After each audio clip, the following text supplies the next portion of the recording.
दिसंबर के दूसरे हफ्ते में उत्तर प्रदेश में ठंड ने अपना असर दिखाना शुरू कर दिया है। तापमान लगातार गिर रहा है और कई जिलों में न्यूनतम तापमान 4 डिग्री सेल्सियस तक पहुंच चुका है। मौसम विभाग ने राज्य के कई हिस्सों में शीत लहर का अलर्ट जारी किया है।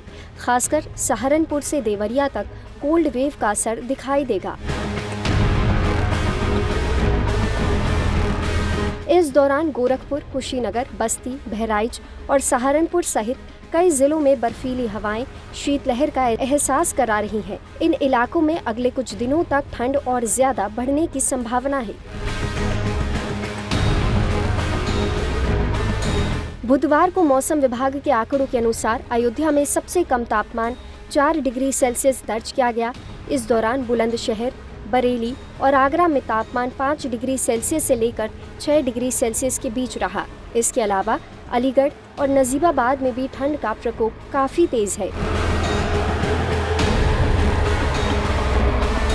इसके अलावा लखनऊ का अधिकतम तापमान 24.1 डिग्री सेल्सियस और न्यूनतम तापमान 6.6 डिग्री सेल्सियस रहा। आगरा का अधिकतम तापमान 23.2 डिग्री सेल्सियस और न्यूनतम तापमान 6.6 डिग्री सेल्सियस रहा। साथ ही कानपुर में 24.2 डिग्री अधिकतम तापमान के साथ न्यूनतम तापमान 9 डिग्री सेल्सियस रहा। मेरठ में 22.4 डिग्री सेल्सियस के साथ अधिकतम तापमान और न्यूनतम तापमान 7.6 डिग्री सेल्सियस रहा।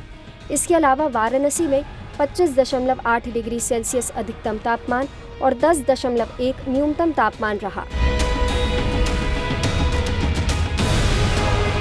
आइए अब आपको एयर क्वालिटी इंडेक्स के बारे में भी जानकारी दे देते हैं। इस दौरान प्रदेश के कई इलाकों में हवा बेहद खराब है, यानी कि पॉल्यूशन काफ़ी तेज़ी से बढ़ रहा है, जिससे धुंध भी दिखाई दे रही है। साथ ही लोगों को सड़कों पर ट्रैवल करते समय भी परेशानी का सामना करना पड़ रहा है। इस दौरान प्रदेश की राजधानी लखनऊ में 220 AQI दर्ज किया गया।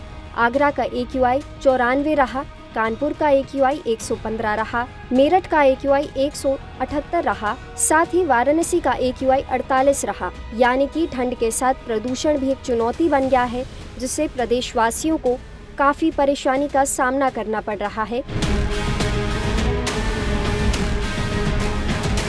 बढ़ती ठंड को देखते हुए लोगों को सलाह दी जाती है कि वो गर्म कपड़ों का इस्तेमाल करें और ठंडे स्थानों से बचें। साथ ही बच्चे और बुजुर्गों का खास ध्यान रखें। इसके अलावा हीटर का भी उपयोग कर सकते हैं। ऐसे में ये कहना गलत नहीं होगा कि उत्तर प्रदेश में ठंड ने कोहराम मचा रखा है। हालांकि अभी भी तापमान और ज्यादा गिर सकता है। मौसम विभाग के अनुसार 15 दिसंबर के बाद से तापमान में और ज्यादा गिरावट की संभावना है। इस दौरान शीतलहर और ठंड का प्रकोप अगले कुछ दिनों तक जारी रहेगा।